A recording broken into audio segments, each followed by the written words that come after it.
Assalamualaikum warahmatullahi wabarakatuh. Perkenalkan, kami dari kelompok 5 kelas B6 TMR yang beranggotakan 1 Lisa Aryani NIM 28, 2 Sofi Nurul Ulia NIM 38, dan Deni Erma Rizkiani NIM 45. Di sini kami akan mempresentasikan aplikasi interaktif berbasis AirShiny yang kami kembangkan sebagai bagian dari tugas akhir mata kuliah analisis data. Aplikasi ini membahas hubungan antara kualitas tidur dan gaya hidup berdasarkan dataset Sleep, Health, and Lifestyle. Nah, adapun tujuan aplikasi ini, yang pertama, untuk menganalisis data kesehatan tidur secara interaktif. 2. Memberikan gambaran hubungan antara variabel gaya hidup seperti durasi tidur, kualitas tidur, tingkat stres, dengan aktivitas fisik seperti langkah harian, pekerjaan, dan lain sebagainya. Tujuan yang ketiga, menyediakan media eksplorasi data yang mudah dipahami dan berbasis visualisasi bagi pengguna umum maupun akademisi. Untuk tujuan yang terakhir, meningkatkan kesadaran pengguna terhadap pentingnya tidur sehat berdasarkan hasil analisis data nyata.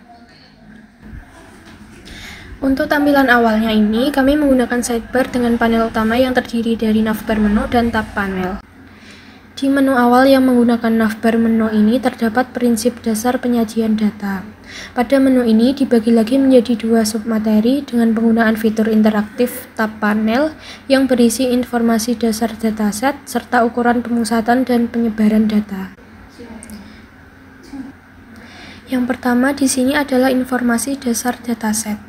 Pada submateri ini ditampilkan berupa teks yang menjelaskan jumlah baris, jumlah kolom, tipe variabel, yaitu dapat dikelompokkan untuk tipe faktor termasuk dalam tipe kategorik, sedangkan untuk yang integer termasuk dalam tipe numerik.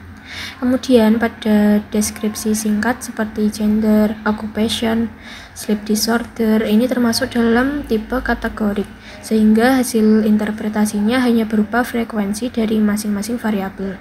Sedangkan untuk age, sleep duration ini termasuk tipe numerik, sehingga hasil interpretasinya berupa nilai minimal, maksimal, median, min, serta nilai kuartil atas dan bawah. Pada bagian 2 ini ada ukuran pemusatan dan penyebaran data. Pada bagian ini, dalam pemilihan variabel juga masih menggunakan fitur interaktif berupa select input untuk memilih jenis variabelnya. Seperti yang telah kami jelaskan tadi, untuk variabel gender ini termasuk variabel kategorik, sehingga hasil yang ditampilkan adalah hanya berupa frekuensi dari variabelnya saja. Misal kita pilih yang tipe numerik age. Ini hasil tampilannya berupa statistik deskriptif yang berupa min, median, standar deviasi, koefisien keragaman, serta nilai minimum dan maksimum. Di menu kedua ini ada ringkasan dan visualisasi data. Pada menu ini sama seperti pada menu sebelumnya, yaitu dibagi lagi menjadi 2 submateri dengan menggunakan fitur interaktif tab panel yang berisi ringkasan data dan visualisasi penyajian data. Yang pertama adalah ringkasan data. Pada submateri ini ditampilkan ringkasan dataset yang berbentuk tabel. Bisa dilihat di sini ada 12 kolom dan 374 baris dengan variabel yang berbeda-beda. Kemudian pada bagian ini dapat dipilih untuk mau ditampilkan berapa baris. Kemudian pada bagian search ini dapat digunakan untuk mencari variabel tertentu sesuai yang diinginkan. Untuk submateri kedua ada visualisasi penyajian data. Pada bagian ini, dalam pemilihan variabel masih menggunakan select input. Untuk yang pemilihan jenis visualisasi ini menggunakan fitur interaktif radio button. Kita coba yang variabel gender ini tidak muncul jika dipilih visualisasi histogram dan box plot, karena visualisasi ini hanya cocok untuk variabel jenis numerik, sedangkan gender ini termasuk variabel kategorik. Kita coba yang variabel numerik, misal sleep duration. Ini yang muncul adalah visualisasi dalam bentuk histogram dan box plot, karena untuk yang bar chart dan pie chart hanya untuk jenis variabel kategorik. Begitupun dengan variabel yang lain. Selanjutnya pada menu ketiga ini ada hubungan antar variabel dalam bentuk scatter plot. Pada menu ini masih sama seperti yang sebelumnya, yaitu membahas mengenai visualisasi data, tapi dalam bentuk scatter plot. Untuk pewarnaannya berdasarkan variabel occupation atau pekerjaan. Untuk variabel pertama kita jadikan sebagai X dan variabel 2-nya kita jadikan sebagai Y. Dalam pemilihan variabel ini, kami menggunakan fitur interaktif radio button. Misal kita pilih variabel X-nya stress level dan variabel Y-nya adalah sleep duration, maka hasil scatter plot-nya sebagai berikut. Didapatkan hasil bahwa semakin tinggi tingkat stres seseorang, maka semakin rendah durasi tidurnya. Untuk menu selanjutnya, itu ada missing value dan penanganannya. Di sini ada 3 subbab. Yang pertama, identifikasi data variabel yang hilang, 2 visualisasi data yang hilang, dan strategi penanganan. Oke, yang pertama kita akan klik dulu tentang identifikasi data variabel yang hilang. Adapun tujuannya itu untuk mengetahui apakah terdapat nilai kosong atau missing value pada dataset. Dengan cara tabel memperlihatkan jumlah nilai kosong atau NA untuk setiap variabel seperti gender, age, occupation, sleep duration, quality of sleep, dan lain sebagainya. Nah, semua variabel ini memiliki nilai 0, yang berarti tidak ada nilai yang hilang atau tidak ada missing value. Terus menunjukkan bahwa tidak ada satupun variabel yang memiliki missing value. Ini dapat kita lihat dari tabel jumlah NA yang seluruhnya bernilai 0. Nah, kesimpulannya dataset ini lengkap dan tidak memiliki missing value. Untuk sebab yang kedua itu tentang visualisasi data yang hilang. Nah, untuk memastikan secara grafis, ini ada dari bar chart terlihat bahwasanya semua variabel memiliki proporsi missing value sebesar 0%. Hal ini menguatkan temuan awal bahwa data kita itu benar-benar bersih. Tujuannya itu kita akan memberikan gambaran visual mengenai keberadaan data yang hilang agar lebih mudah dipahami. Bar chart ini menunjukkan semua variabel memiliki proporsi missing value sama dengan 0, artinya tidak ada bar tinggi atau semuanya itu pendek atau setara. Pada kolom paling kanan itu menunjukkan satu pola data hilang, namun ini hanya mengelompokkan default dari visualisasi. Tetap tidak ada data yang hilang. Dari kesimpulannya, visualisasi mengonfirmasi bahwa semua variabelnya itu lengkap. Nah, dari hasil tersebut dapat disimpulkan bahwa strategi penanganan, kita klik, strategi penanganan missing value tidak diperlukan. Artinya, kita tidak perlu melakukan imputasi, penghapusan, ataupun teknik penanganan lain.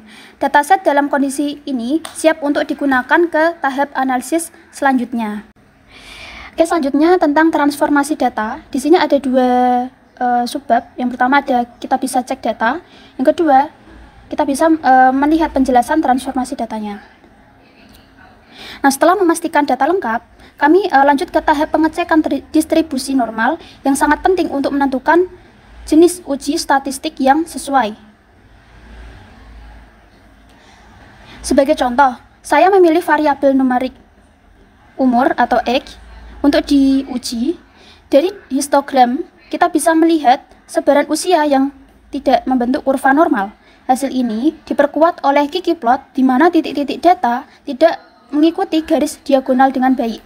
Uji statistik Shapiro-Wilk menunjukkan nilai p-value sangat kecil, yaitu 7,417 kali 10 pangkat negatif 9, sehingga dapat disimpulkan bahwa data umur ini atau X tidak berdistribusi normal. Dengan hasil ini, maka untuk analisis lebih lanjut yang melibatkan variabel usia, metode non-parametrik bisa lebih direkomendasikan dibandingkan metode parametrik.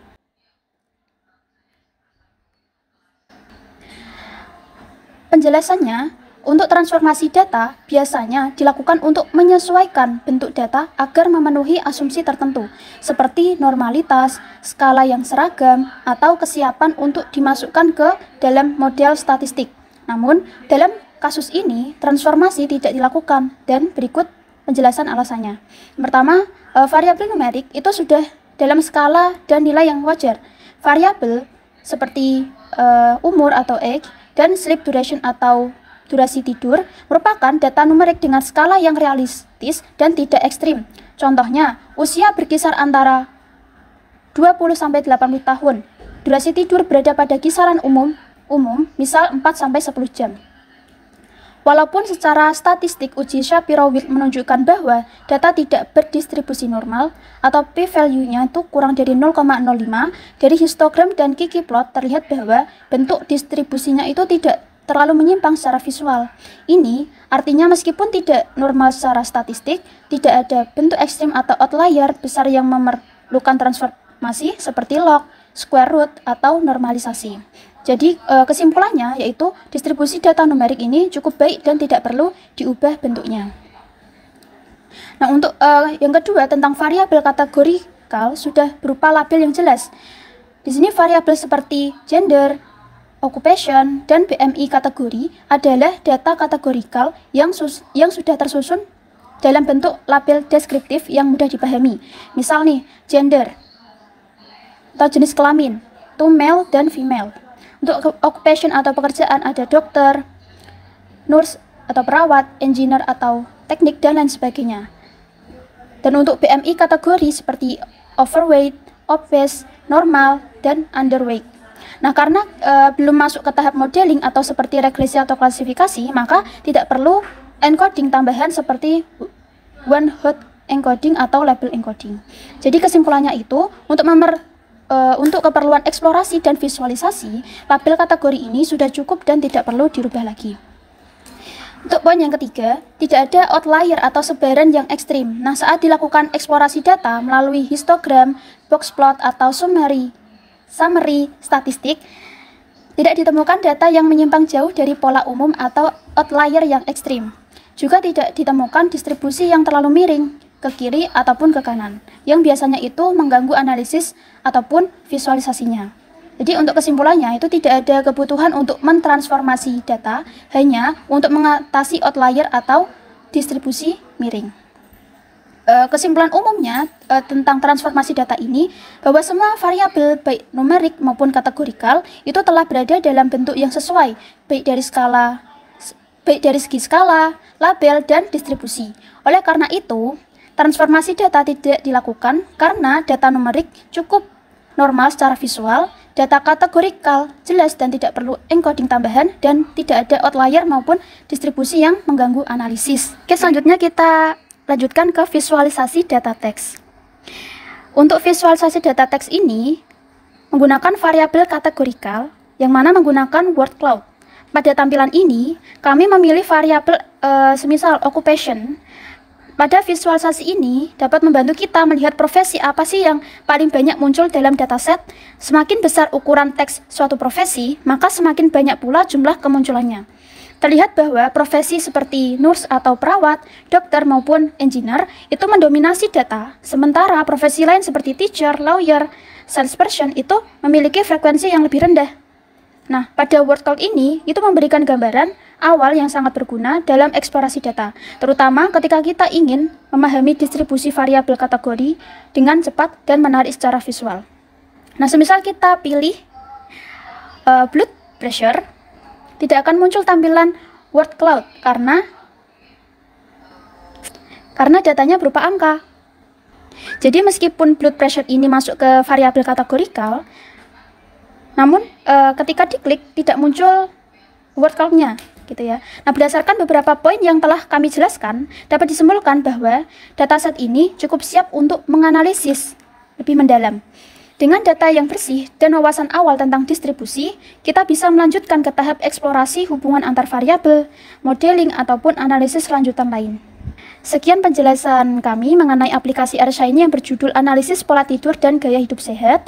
Nah, di sini aplikasi ini berhasil menggabungkan analisis statistik dan visualisasi interaktif guna memahami hubungan antara tidur dan gaya hidup. Nah, harapannya aplikasi ini tuh bisa digunakan sebagai alat edukatif maupun penelitian lanjutan untuk meningkatkan kualitas hidup bermasyarakat. Oke, demikian presentasi dari kami. Terima kasih atas perhatiannya. Mohon maaf apabila ada kesalahan dalam pengucapan. Wabillahi taufiq wal hidayah. Wassalamualaikum warahmatullahi wabarakatuh.